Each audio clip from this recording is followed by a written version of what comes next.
بسم اللہ الرحمن الرحیم۔ السلام علیکم ناظرین، عرفان ہاشمی آپ کو پروگرام دو ٹوک میں خوش آمدید کہتا ہوں، اور اسلام آباد سے میرے ساتھ موجود ہیں ابراہیم رائے صاحب۔ رائے صاحب السلام علیکم۔ وعلیکم السلام۔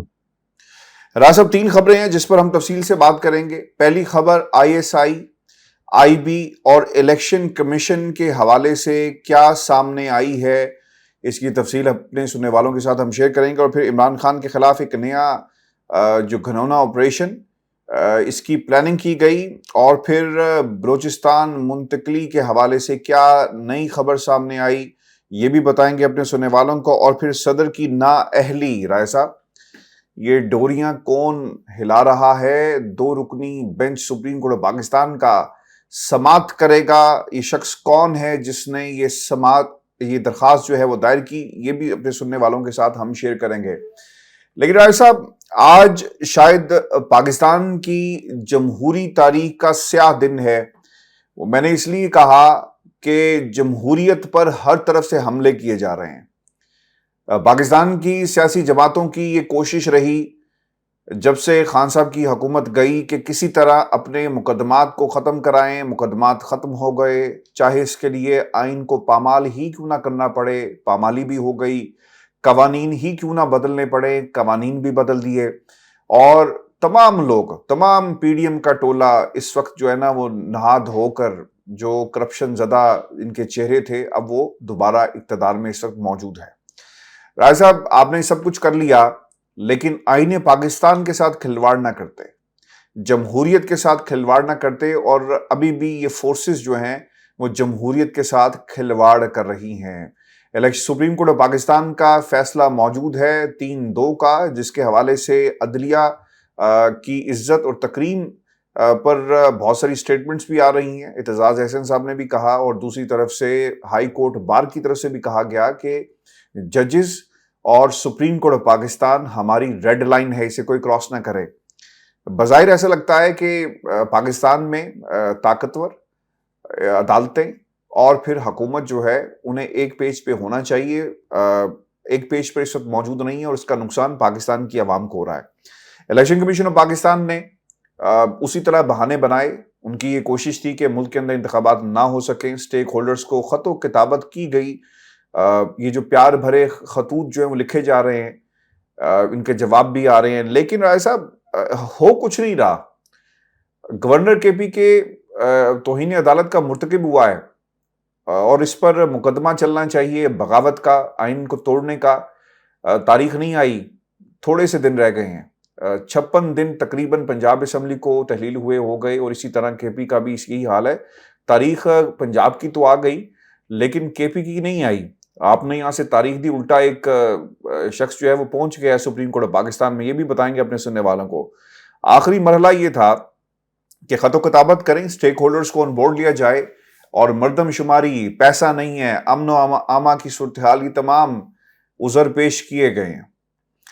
اب مشاورت ہوئی ہے رائے صاحب، اور حساس اداروں نے الیکشن کمیشن کو موجودہ حالات میں شیڈیولڈ انتخابات نہ کرانے کی تجویز دے دی ہے۔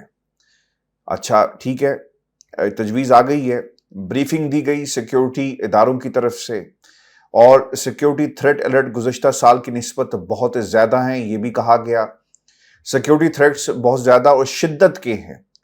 ذرائع یہ بتاتے ہیں کہ حساس اداروں نے الیکشن کمیشن کو تجویز دی کہ موجودہ صورتحال میں الیکشن کرانا اور مشکل ہوگا، اور نہ کروائے جائیں۔ اور یہ بھی کہا گیا جس میں اجلاس میں جو IB کے لوگ شریک تھے، ISI کے لوگ شریک تھے، انہوں نے انتخابات کی مخالفت کرتی ہے۔ اب حساس اداروں کی بریفنگ میں رائے صاحب یہ بھی بتایا گیا ہے کہ عمران خان جو اس وقت پاکستان کا سب سے مقبول لیڈر ہے، اور اس کی مقبولیت کا کوئی ثانی نہیں ہے پاکستان کی تاریخ کے اندر، بلاول بھٹو اور فضل الرحمان کی جانوں کو شدید خطرات لاحق ہیں، اور سیاسی رہنماؤں کو بھی خطرات لاحق ہیں، یہ کہا گیا ہے۔ انٹیلیجنس حکام نے جو بریفنگ دی ہے اس میں بتایا گیا کہ انتخابات کے نتائج کسی ایک جماعت نے ماننے سے انکار کیا تو نیا تنازع پیدا ہو جائے گا۔ تو رائے صاحب پھر جمہوریت کی دکان کو تالا لگاتے ہیں، اور پھر سب چیزیں بند کرتے ہیں، کیونکہ انتخابات میں ہارنے والا کبھی بھی نہیں مانتا. پاکستان کی تاریخ میں کبھی کسی نے انتخابات کے نتائج مانے رائے صاحب؟ آج تک نہیں مانے. ہارنے والا کہتا ہے کہ دھاندلی ہوئی، جھرلو پھیرا گیا، اور لوگ تو فون بھی کرتے ہیں بچا لو، اور انہیں بچا بھی لیا جاتا ہے. لیکن یہ کہنا کہ انتخابات کوئی نہیں مانے گا، نتائج کو نہیں مانے گا، میرا خیال ہے کہ شاید یہاں پر اوور سٹیپ کیا ہے. اور یہ معاملات، اگر کسی کو شک ہے، کسی کو انتخابات کے نتائج سے اگر کوئی اختلاف رکھتا ہے، تو اس کا آئین میں اور قانون میں ایک باقاعدہ طریقہ کار موجود ہے. آپ اسے چیلنج کر سکتے ہیں، آپ الیکشن کمیشن آف پاکستان میں درخواست دے سکتے ہیں. یہ ایک جنرل اور جنیرک سٹیٹمنٹ جاری کرنا کہ لوگ نہیں مانیں گے، ایسا لگتا ہے ایسا کہ وہ لوگ جنہیں اپنی شکست دیوار پہ لکھی ہوئی نظر آ رہی تھی، اب انہوں نے سہارے تلاش کیے ہیں. اور اگر کوئی نتائج نہیں مانے گا، اس لیے نہیں مانے گا کیونکہ انہیں لگ رہا ہے کہ وہ ہار جائیں گے، تو انہوں نے کہا کہ ٹھیک ہے، ہم وکٹیں اکھاڑ کر ہی بھاگ جائیں گے اور ہم کہیں گے کہ جناب میچ جو ہے وہ دوبارہ کروایا جائے. پاکستان میں رائے صاحب جمہوریت مذاق بن گئی ہے. پاکستان میں 22 کروڑ عوام مذاق بن گئے ہیں. پاکستان میں آپ مذاق بن گئے ہیں، میں مذاق بن گیا ہوں. ہر وہ پلیٹ فارم مذاق بن گیا ہے جو روزانہ بیٹھ کر جمہوریت پر بھاشن دیتا ہے. اب تو ہمیں اپنے حالات پر ہنسی آنا شروع ہو گئی رائے صاحب، افسوس ہونا شروع ہو گیا ہے کہ ہم اس ملک میں رہتے ہیں جہاں پر ہماری جو ووٹ کی عزت ہے اس کے ساتھ کھلواڑ کیا جا رہا ہے. رائے صاحب اگر انتخابات نہیں کروانا ہے، یہ تو ایک آئینی بحران پیدا ہو جائے گا. ایسا آئینی بحران جس کا حل کسی کے پاس نہیں ہے. 90 دن کا آپ کیا کریں گے؟ 90 دن کے بعد یہ نگران حکومتوں کی حیثیت کیا ہے رائے صاحب؟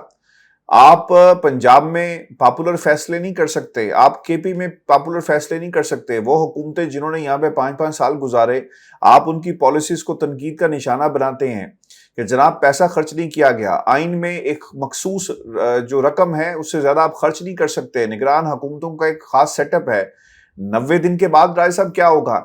کیوں نہ اس پورے یہ جو اسمبلیاں تحلیل ہوئی اس کو ریورس کر دیا جائے؟ کیا سپریم کورٹ آف پاکستان ایسا کوئی حکم جاری کر سکتی ہے؟ کیونکہ خبریں یہ آ رہی ہیں رائے صاحب، اپنے سننے والوں کو یہ بھی ہم بتا دیں کہ اگر مزید اس میں ڈیلے کیا گیا اور الیکشن کمیشن آف پاکستان کہہ دیتا ہے، چونکہ مشاورت ہو رہی ہے اور انہیں اعلان بھی کرنا ہے کہ ہم انتخابات نہیں کروا سکتے کیونکہ ہمارے پاس لا جو آرڈر کی سچویشن ہے، فورسز پوری نہیں ہے، ہمیں سپورٹ نہیں مل رہی، لہٰذا اس کو پوسٹ پون کر دیتے ہیں. تو کہا یہ جا رہا ہے کہ دوبارہ 3-2 جو فیصلہ آیا سپریم کورٹ پاکستان کا دروازہ کھٹکھٹایا جا سکتا ہے. جب دروازہ کھٹکھٹایا جائے گا تو آپ کی نظر میں کیا یہ درست بات نہیں ہوگی رائے صاحب کہ دوبارہ سے اسمبلیاں جو تحلیل ہوئی انہیں انڈو کیا جائے اور گورنمنٹ جو ریسٹور کر دی جائیں؟ جب حالات ٹھیک ہوں گے پاپولر فیصلے کریں، پھر دیکھا جائے گا. ہاشمی صاحب، یہ جو ISI کی خبر ہے یہ بھی شیئر کرتے ہیں اپنے ویورز کے ساتھ، لیکن جناب فیض حمید کے متعلق جو ایک خبر آئی ہے وہ بھی اپنے ویورز کو بتانا بڑا ضروری ہے. یعنی مریم نواز جو کہ اب سینئر آرمی چیف بن کر، وہ مریم نواز جنہیں سپریم کورٹ نے ایک فراڈ خاتون قرار دیا تھا، ایک جعل ساز خاتون قرار دیا تھا، ایک جعلی ٹرسٹ ڈیڈ انہوں نے سپریم کورٹ میں جمع کرائی تھی، لیکن اب انہوں نے سینئر آرمی چیف بن کر یہ مطالبہ کر دیا کہ جناب فیض حمید کا کورٹ مارشل ہونا چاہیے. اب ہاشمی صاحب، اگر جناب فیض حمید کے خلاف کوئی کیس ہے، اگر جناب فیض حمید نے آمدن سے زائد اثاثے بنائے، تو پھر نامعلوم افراد کو ان کے خلاف متحرک کرنے کی ضرورت نہیں تھی. اب جناب فیض حمید کے خلاف 3 ایسے لوگ جو کہ نامعلوم ہیں، ان کے علاقے سے ان کا تعلق ہے، انہوں نے ایک شکایت درج کروائی نیب میں، اور نیب میں ایک ریفرنس لے جانے کی کوشش کی کہ جناب فیض حمید نے آمدن سے زائد اثاثے بنائے. اس کے بعد رانا ثناء اللہ کا جو بیان تھا، اس کو اسی خبر سے جوڑ کر پڑھ لیں تو آپ کو اندر کی خبر مل جائے گی. جب رانا ثناء اللہ نے کہا تھا کہ جناب فیض حمید کے خلاف انکوائری شروع ہو گئی ہے اور جناب فیض حمید کا جو کورٹ مارشل ہے ان کے ادارے نے کرنا ہے اور یہ فیصلہ انہوں نے کرنا ہے. لیکن ہاشمی صاحب، یہی مریم نواز اور رانا ثناء اللہ جن کے اوپر 12 قتلوں کے الزامات ہیں، جن کو فوج کے ذیلی ادارے ANF نے گرفتار کیا تھا، کیا ان کے کہنے پر نامعلوم افراد کو متحرک ہونا چاہیے جناب فیض حمید کے خلاف؟ اور پھر اس کے اندر کوئی شواہد بھی نہیں ملے. یعنی انہوں نے کوشش کی، وہ تینوں افراد جنہوں نے یہ کمپلین فائل کی نیب میں، ان تینوں افراد کے نام بھی سامنے نہیں لائے گئے اور یہ کہا گیا کہ ان کے علاقے سے ہیں یہ تینوں لوگ. حالانکہ ہم سب کو پتہ ہے کہ جب ریٹائرمنٹ کے بعد 10 دسمبر 2022 ان کا فوج کے اندر آخری دن تھا۔ ریٹائرمنٹ کے بعد جب وہ اپنے آبائی علاقے چکوال میں گئے تھے تو ان کو وہاں پر کتنی پذیرائی ملی تھی، وہاں کے لوگوں نے ان کو کتنا زبردست طریقے سے خراج تحسین پیش کیا تھا۔ لیکن پاکستان میں ایسے ہی ہوتا ہے ہاشمی صاحب، یہ جو سسیلین مافیا ہے اب یہ خود ہی فوج بن کر، خود ہی عدالت بن کر، خود ہی سپریم کورٹ بن کر فیصلے کر رہا ہے۔ اب آ جائیں کہ آئی ایس آئی نے یہ انپٹ دیا کہ الیکشن نہیں ہونے چاہیے۔ ایک تو آئی ایس آئی کا کوئی کام نہیں ہے کہ اس قسم کا انپٹ دینا، کیونکہ الیکشن نہ کرانے میں سیاسی فائدہ شہباز شریف کا تو ہو سکتا ہے، مریم نواز کا تو ہو سکتا ہے، لیکن آئی ایس آئی ایک ایسا ادارہ ہے، فوج کے زیر انتظام کام کرتا ہے۔ اگر آئی ایس آئی اس قسم کے انپٹ دے گی تو ظاہر ہے کہ پھر انگلیاں پاکستان کے اداروں کی جانب اٹھیں گی، جو کبھی بھی نہیں اٹھنی چاہیے، اور یہ بڑی ایک پیچیدہ صورتحال بن جائے گی۔ اس لیے انہوں نے یہ جو خبر لانچ کروائی اس میں جان بوجھ کر آئی ایس آئی کو ہائی لائٹ کیا کہ آئی ایس آئی نے یہ انپٹ دے دیا، آئی بی نے یہ انپٹ دے دیا کہ الیکشن نہیں ہونے چاہیے اور اس وقت دہشت گردی کا خطرہ ہے۔ ہاشمی صاحب، پوری دنیا میں یہ ایک مسلمہ اصول ہے، کیونکہ الیکشن جو ہے وہ قوموں کی بقا کے ضامن ہوتے ہیں پوری دنیا کی جمہوریتوں میں۔ آپ تاریخ اٹھا کے دیکھ لیں کہ جب جنگیں بھی ہو رہی ہوں تو اس وقت بھی الیکشن نہیں رکتے۔ جو آپ کی پہلی جنگ عظیم تھی، جو آپ کی دوسری جنگ عظیم تھی، ورلڈ وارز، ان کے دوران بھی الیکشن نہیں رکے، اس دوران بھی الیکشن ہوتے رہے۔ لیکن اب یہاں پر یہ آئی ایس آئی کا کندھا استعمال کر کے، فوج کا کندھا استعمال کر کے الیکشن سے رائے فرار اختیار کر رہے ہیں۔ اور پھر آپ یہ دیکھیں کہ اگر اس طرح کی خبریں لگیں گی کہ فوج کا یہ انپٹ ہے، یہ آئی ایس آئی کا انپٹ ہے، تو پھر کہاں پر جا کر انگلیاں اٹھیں گے۔ دوسری بات یہ ہاشمی صاحب کہ دہشت گردی کی ویو تو ابھی نسبتاً کچھ کم ہو گئی ہے۔ اس سے پہلے جو ضمنی الیکشن ہوئے ہیں اس وقت ہر روز پاکستان کے اندر دھماکے ہو رہے تھے، لیکن ضمنی الیکشن ہوئے یا نہیں ہوئے، اور وہ ضمنی الیکشن پرامن طریقے سے ہو بھی گئے۔ اسی طرح جو بلدیاتی انتخابات ہوئے اس وقت بھی دہشت گردی کی ویو تھی، لیکن وہ بھی پرامن طریقے سے ہوئے۔ اور پھر جو پاکستان کے سیکیورٹی ادارے ہیں، یعنی پولیس ہو گئی، فوج، رینجرز، ایف سی، ان کا اور کیا کام ہے؟ ان کا کام ہی ہے کہ یہ تحفظ دیں قوم کو، اسی طرح الیکشن کا جو پروسیس ہے اس کو محفوظ بنانے کے لیے اپنا کردار ادا کریں۔ اب ہاشمی صاحب، چیف جسٹس صاحب اور سپریم کورٹ کے جو جج صاحبان ہیں، یعنی جس طرح سے مریم نواز، شہباز شریف، آصف علی زرداری، یہ وہ تمام کردار جو کہ عدالتوں سے کرپٹ، مفرور، اشتہاری، پیشہ ور مجرم قرار پائے تھے، یہ اگر اس طرح سے آئین کو روندیں گے تو اس کا کیا مطلب ہے؟ اس کا مطلب یہ ہے کہ پاکستان ان کو بیچ دیا گیا ہے۔ اچھا، اگر کوئی پیسے لے کے ان کو بیچا جاتا پاکستان تو پھر بھی کہا جاتا کہ چلیں ایک بڑی رقم کے عوض ان کو پاکستان بیچا گیا، پاکستان کے اندر کوئی ترقیاتی کام ہو جائیں گے۔ 22 کروڑ عوام کو اس سسیلین مافیا کے ہاتھوں مفت میں بیچ دیا گیا، 22 کروڑ عوام کو ان کا غلام بنا دیا گیا۔ یعنی یہ کیا بات ہے کہ آئین کے تحت 90 دن کے اندر ہر صورت میں الیکشن ہونے چاہیے، اس کے اوپر سپریم کورٹ نے مہر ثبت کر دی کہ کسی بھی صورت 90 دن سے آگے الیکشن نہیں جا سکتے، اور اگر 90 دن سے الیکشن آگے جائیں تو یہ ایک آئین شکنی ہوگی اور اس پر آرٹیکل 6 لگ سکتا ہے چیف الیکشن کمشنر پر۔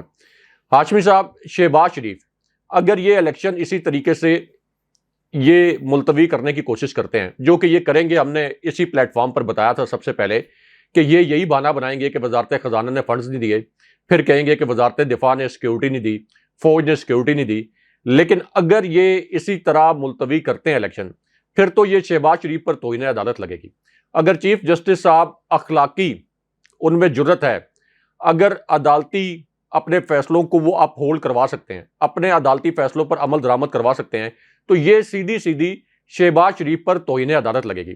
ورنہ پھر یہ کریں، اگر یہ سپریم کورٹ کے فیصلے کے باوجود الیکشن نہیں کرواتے تو چیف جسٹس صاحب، سپریم کورٹ کے جج صاحبان خود عدالتوں سے باہر آ جائیں، استعفے دیں، اور علامتی طور پر وہاں سپریم کورٹ کو تالا لگا دیں، علامتی طور پر اس کی فوٹیج بھی بنائیں، اور انٹرنیشنلی تاکہ یہ میسج جائے کہ پاکستان کے اندر کس طرح سے سسیلین مافیا آئین کو روند رہا ہے۔ یعنی کیا یہ ملک، یہ جو 3-4 کرپٹ کردار ہیں، یہ ملک ان کا ہے یا 22 کروڑ لوگوں کا ہے؟ ان 22 کروڑ لوگوں کو آپ کیا بحیرہ عرب میں غرق کر دیں گے؟ آپ ان کو بارڈر کراس کر کے کسی اور ملک میں بھیج دیں گے؟ کیوں نہ الیکشن ہو؟ کیا وجہ ہے کہ الیکشن نہ ہو؟ آپ کے پاس پی ایس ایل کے میچ کرانے کے لیے فنڈز موجود ہیں، آپ کے پاس ادروائز مریم نواز کے پروٹوکول کے لیے جو 64 گاڑیوں کا وہ پروٹوکول لے رہی ہیں اس کے لیے فنڈز موجود ہیں، آپ کے پاس جہازی سائز کابینہ کے لیے فنڈز موجود ہیں لیکن الیکشن کرانے کے لیے فنڈز موجود نہیں ہیں، یہ تو کوئی بات نہیں ہے۔ اور ہاشمی صاحب کوئی لمبی چوڑی رقم بھی درکار نہیں ہے، 20 ارب روپے کی رقم درکار ہے، اس سے کئی زیادہ پیسے جو ہیں وہ پی ایس ایل کرانے پر، اس کا انعقاد کرانے پر اس سے زیادہ رقم لگی ہے۔ تو یہ تو ایک فکس میچ کھیل رہے ہیں الیکشن کمیشن کے ساتھ بھی، اداروں کے ساتھ بھی، اسی طرح شہباز شریف، مریم نواز اور فضل الرحمان، لیکن اصل میں یہ 22 کروڑ عوام کی توہین کر رہے ہیں۔ 22 کروڑ عوام کو ان کے چہرے پہچاننے چاہیے کہ یہ کس طریقے سے ان کے حقوق کو روند رہے ہیں، کس طریقے سے 22 کروڑ عوام کو انہوں نے پہلے اپنا ذاتی غلام بنایا اور اب آگے اپنی نسلوں کے ذریعے ہمیں غلام در غلام جو ہے ہماری نسلوں کو یہ بنانے کی اسی طرح یہ کوشش کرتے رہیں گے۔ لیکن ان کو تکلیف بس ایک بات کی ہے، ایک بات کی تکلیف ہے کہ ہمارا جو ایک پلان تھا کہ ہم نے 100 سال تک آگے اپنے بچوں کو بھی مسلط کرنا ہے، اس میں یہ عمران خان کدھر سے آ گیا؟ اس نے ہمارا سارا پلان جو ہے اس کو تلپٹ کر دیا، ہماری موروثی سیاست کو تابوت میں بند کر دیا۔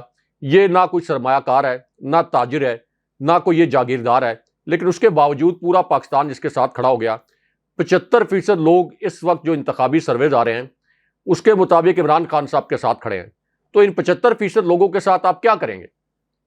یعنی سپریم کورٹ کا حکم بھی نہیں مانیں گے، آئین کو روندیں گے، 75% لوگوں کی خواہشات کو روندیں گے؟ تو پھر یہی کریں کہ ایک ایگریمنٹ کر لیں مریم نواز کے ساتھ کہ سپریم کورٹ سے جعل ساز قرار دی گئی خاتون کو یہ پاکستان ہم نے مفت میں بھیج دیا۔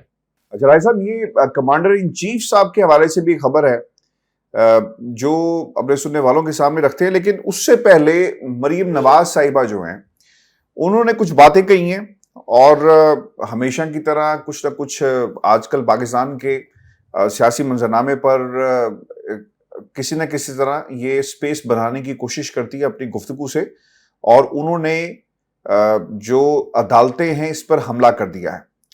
راج صاحب، عدالتوں کے فیصلے چاہے ماضی کے ہوں چاہے موجودہ ہوں، ججز پر اور باقیات جس طرح کہا گیا پہلے بھی، یہ کہہ رہی ہیں کہ کچھ باقیات موجود ہیں۔ قوم ثاقب نثار اور پاناما بینچ کو کبھی معاف نہیں کرے گی۔ مریم نواز بھی کہتی ہیں کہ ملک ترقی کر رہا تھا مگر پاناما بینچ نے نواز شریف کو دفتر سے نکال کر ملک اور غریب سے دشمنی کی۔ پھر یہ بھی وہ کہتی ہیں کہ فیصل آباد کا نہ صرف جلسہ بلکہ ورکرز کنونشن بھی فیصلہ کن ہوتا۔ جب نواز شریف کو حکومت ملی تو بجلی نہیں تھی، فیصل آباد کی فیکٹریاں بند تھی، دنیا نے دیکھا۔ نواز شریف آیا، 2013 کے بعد 22 گھنٹے کی لوڈ شیڈنگ زیرو ہو گئی۔ نواز شریف ملک میں 3 بار وزیر اعظم بنا اور ملک اوپر گیا۔ نواز شریف اور پاکستان کی ترقی آپس میں جڑے ہوئے ہیں۔ شہباز شریف حکومت کے ہاتھ عمران خان کے کیے گئے IMF معاہدے میں بندھے ہوئے ہیں۔ حکومت کے ہاتھ بندھے ہوئے ہونے کے باوجود 8 کروڑ عوام کو مفت آٹا دیا جائے گا۔ راج صاحب، جب پاکستان کی عوام مر جائے گی شاید اس وقت یہ آٹا دیا جائے گا۔ پھر وہ یہ بھی کہتی ہیں کہ شہباز شریف نے حکم دیا ہے کہ رمضان میں پنجاب میں آٹا فری دیا جائے۔ راج صاحب، یہ کوئی بادشاہ سلامت ہے؟ نواز شریف یا شہباز شریف کے حکم دیا ہے، اور یہ حکمران خاندان حکم دینے سے زیادہ کام ہی نہیں کرتا۔ پھر وہ یہ کہتی ہیں کہ جب حکومت ہماری نہیں تھی تو ملک کو کس طرح بے دردی کے ساتھ لوٹا گیا، کسی کو کام کرنے دیتا یہ سب سے بڑا فطرہ ہے۔ نواز شریف کی قیادت میں ملک ترقی کر رہا تھا، پاناما بینچ کی مصیبت پڑ گئی اور نواز شریف کو باہر کیا گیا۔ جس دن نواز شریف کو دفتر سے نکالا گیا پاکستان کی ترقی بھی گئی۔ نواز شریف کو نکالنے اور عمران خان کو لانے والے ثاقب نثار قوم تمہیں معاف نہیں کرے گی۔ ثاقب نثار، تم صداقت اور امین کا سرٹیفکیٹ واپس لو، لیکن تمہیں عوام معاف نہیں کرے گی۔ آصف سعید کھوسا پہ بھی انہوں نے کافی زیادہ تنقید کی ہے، اور وہ یہ کہتی ہیں کہ عمران خان کو کہا کہ سڑکوں پر کیوں دھکے کھاتے ہو، عدالت میں آؤ۔ عمران خان اس وقت روز عدالت میں آتا تھا اور پہلے صف میں بیٹھا ہوتا تھا۔ آصف سعید کھوسا، تمہیں خیال نہیں آیا کہ اس اشتہاری کو گرفتار کیا جائے؟ پاناما بینچ نے صرف نواز شریف سے انتقام نہیں لیا، انہوں نے غریب کی روٹی سے دشمنی کی۔ راج صاحب، اشتہاری تو نواز شریف ہے، اور وہ پاکستان کی کسی عدالت کا اشتہاری نہیں رہا بلکہ وہ پاکستان کی عوام کا بھی اشتہاری ہے۔ پھر وہ یہ بھی کہتی ہیں کہ جتنا بڑا ظلم انہوں نے کیا قوم ان کی نسلوں کو بھی معاف نہیں کرے گی۔ پاناما بینچ والو، غضب خدا کا ایک ایسے شخص کو تم نے قوم پر مسلط کر دیا۔ اور پھر انہوں نے کچھ ایسی باتیں کہی ہیں راج صاحب جو اخلاقیات سے گری ہوئی ہیں۔ میرا نہیں خیال کہ ہمیں اس کو مینشن یہاں پہ کرنا چاہیے، کیونکہ مریم نواز کی تقریروں میں صرف آپ کو گالیوں کے علاوہ کچھ نہیں ملے گا. میں بہت سارا رائے صاحب جو مواد اپنے سننے والوں کے سامنے رکھ رہا ہوں سینسر کر کے, سیلف سینسر کر کے میں رکھ رہا ہوں, کیونکہ باتیں انہوں نے اس قسم کی کہی ہیں. اسٹیبلشمنٹ نے گند سمجھ کر یہ ٹوکرا سر سے پھینک دیا ہے. اچھا رائے صاحب, اسٹیبلشمنٹ نے کیوں سر پہ بٹھایا تھا اگر یہ واقعی گند تھا؟ اور جو سرویز آ رہے ہیں اس کی بھی حقیقت ہمیں بتائیں کہ مریم نواز کو شاید مقبولیت میں اور عوام جو ڈیفائی کرتی ہے اس میں شاید فرق واضح نظر نہیں آ رہا. جی رائے صاحب. دیکھیں ہاشمی صاحب, ایک تو مریم نواز جو کہہ رہی ہیں کہ ہمارے دور میں اکانومی بہت اچھی چل رہی تھی اور ملک آگے جا رہا تھا, تو جناب باجوہ کی اور اسی طرح سابق D G I S P R جناب آصف غفور کی میں نے بطور صحافی خود بریفنگز اٹینڈ کی ہیں. ان بریفنگز میں ہمیں یہ بتایا گیا, اور بھی بہت سے صحافی تھے, ہمیں یہ بتایا گیا کہ اسحاق ڈار نے معیشت کو مکمل طور پر دیوالیہ کر دیا. اس کے بعد جنرل آصف غفور نے یہ کہا کہ آپ کی جو اکانومی ہے یہ آپ کی نیشنل پاور کا حصہ ہوتی ہے. اور جنرل آصف غفور نے یہ کہا کہ ہم نے جب معیشت کے ٹیسٹ کروائے, یعنی معاشی ماہرین کے ذریعے ہم نے معیشت کا تجزیہ کروایا, تو ہمیں یہ پتہ چلا کہ اسحاق ڈار نے معیشت کو کینسر کروا دیا اور معیشت ہماری مکمل طور پر ڈیفالٹ کر گئی ہے. اسی وجہ سے اس وقت فوج جو ہے وہ معیشت پر سیمینار بھی کروا رہی تھی. ہاشمی صاحب, اس کے بعد جناب باجوہ یہ اسحاق ڈار کو کرپٹ ترین وزیر کہتے تھے. انہوں نے خود یہ کہا کہ نیشنل سیکیورٹی کمیٹی کے اجلاس میں نے جا کر اسحاق ڈار کی کرپشن کے شواہد سامنے رکھے اور یہ بتایا کہ کس طرح سے یہ غیر ملکی سرمایہ کاروں سے کک بیکس اور کمیشن مانگ رہے ہیں. تو یہ ہے ان کی ریپیوٹ. اور پھر جو اکانومی کے متعلق یہ بات کر رہے ہیں کہ اکانومی جو ہے وہ بڑی ہماری ایکسل کر رہی تھی.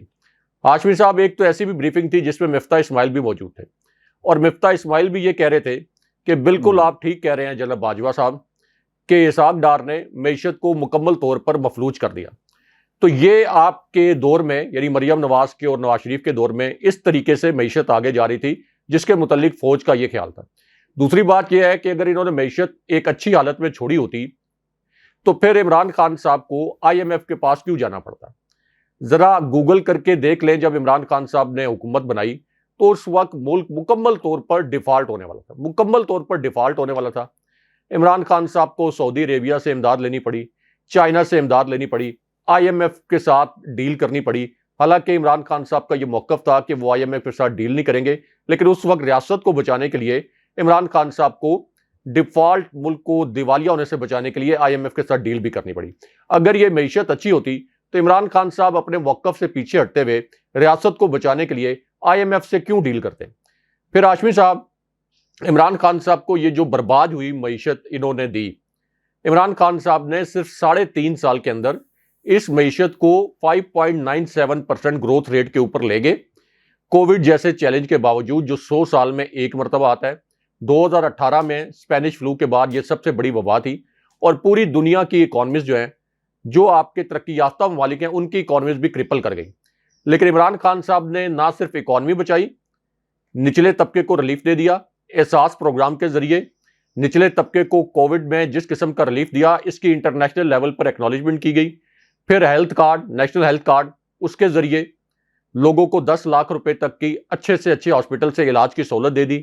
کوئی بھوکا نہ سوئے پروگرام اور پناہ گاؤں کے پروگرام سے پورا جو آپ کا ایسا طبقہ تھا جو سب سے زیادہ متاثر ہو سکتا تھا معیشت کی وجہ سے, اس کو عمران خان صاحب نے کور کر لیا اور ان کو تحفظ دے دیا.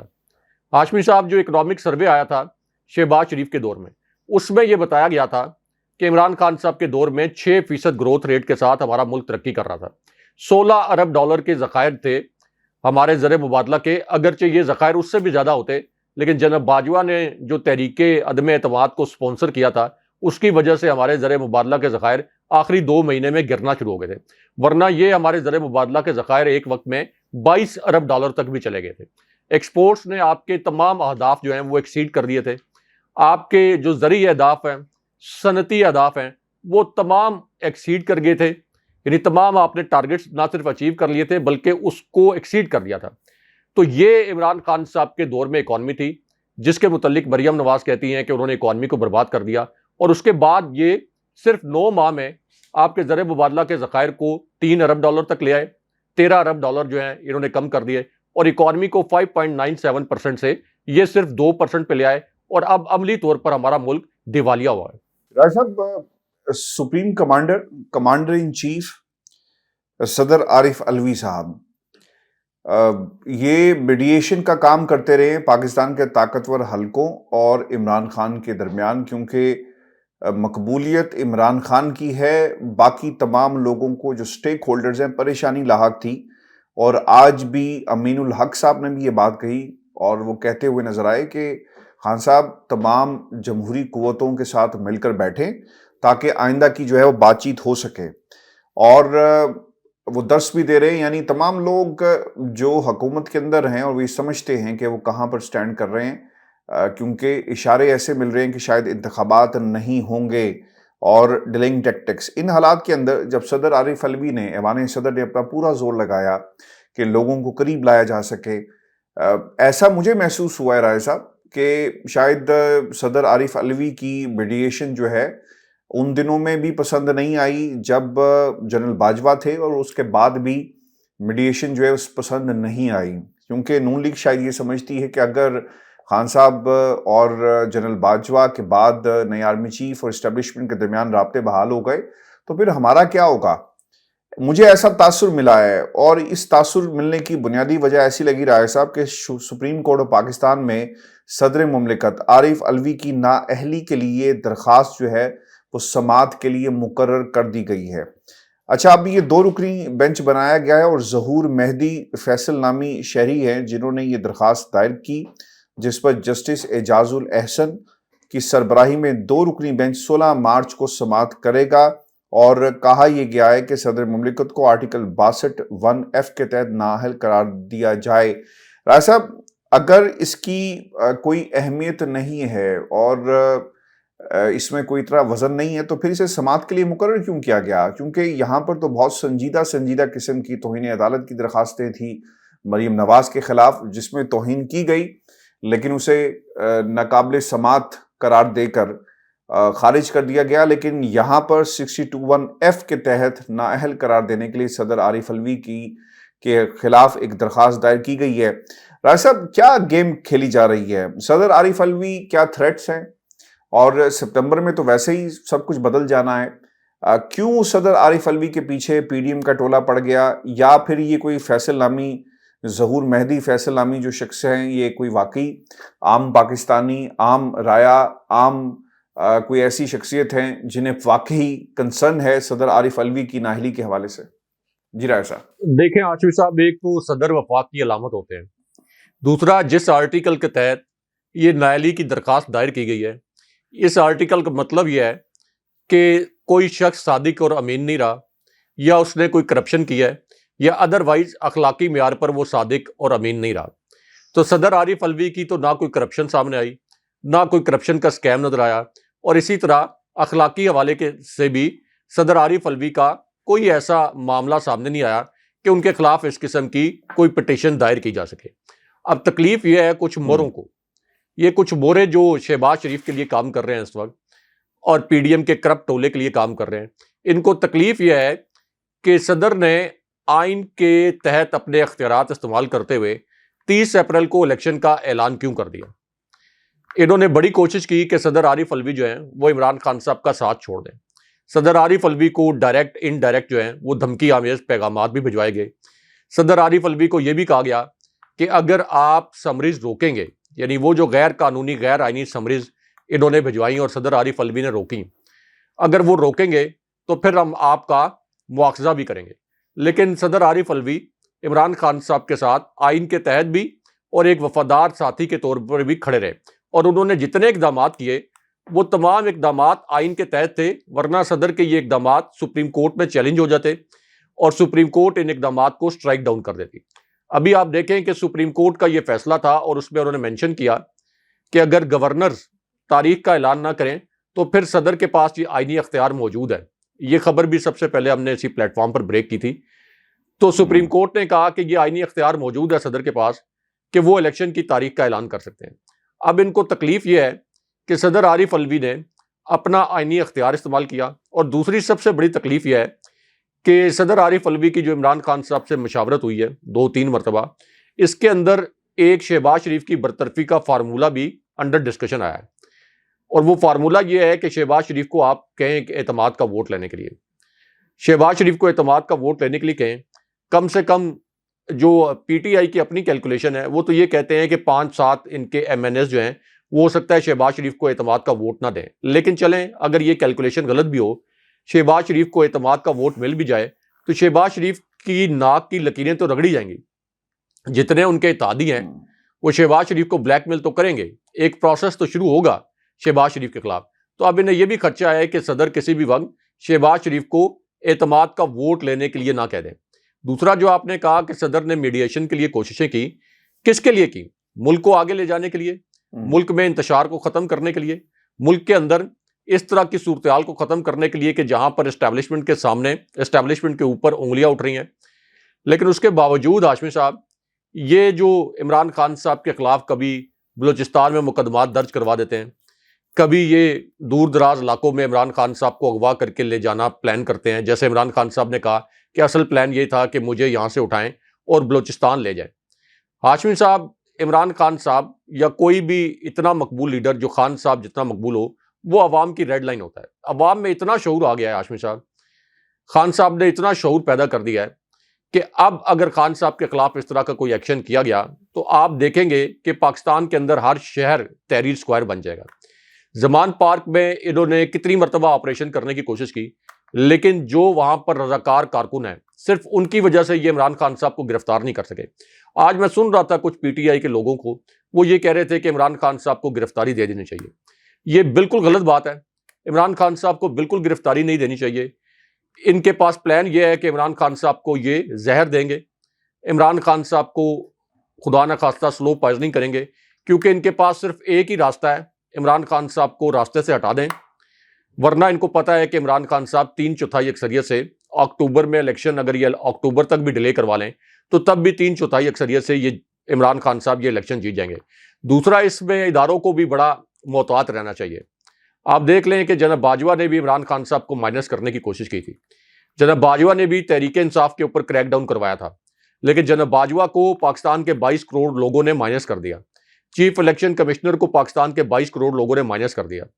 ہر وہ کردار جس نے عمران خان صاحب، جو کہ عوام کی اس وقت ریڈ لائن بن چکے ہیں، عمران خان صاحب کے خلاف غیر قانونی طور پر محاذ کھولا، عوام نے اس کو مائنس کر دیا، تو اس کے اندر بہت سبق ہے۔ خاص طور پر جناب باجوہ کے ساتھ جو کچھ ہوا ہے، اس کے اندر سیکھنے والوں کے لیے بہت سبق ہے کہ اگر عمران خان صاحب کو یہ غیر آئینی طور پر بدنیتی کی بنیاد پر مائنس کریں گے تو پھر پاکستان کے حالات سری لنکا کے حالات کی جانب جائیں گے۔ لوگ کہتے ہیں کہ کس طرح سے ہوگا، اس سے پہلے جیسے عمران خان صاحب نے ناممکنات کو ممکن کر کے دکھایا، تاریخ میں پہلی مرتبہ اسٹیبلشمنٹ کو پیچھے دھکیل دیا، اس مرتبہ بھی عمران خان صاحب اس ناممکنات کو، اس ناممکن کام کو ممکن کر کے دکھائیں گے۔ بہت شکریہ ایسر۔ ویورز، یہ شو تھا دو ٹوک آج کا ہمارا۔ اپنے کمنٹس بھیجیے گا، چینل کو ضرور سبسکرائب کریں۔ اجازت دیجیے، اللہ نے کے بعد۔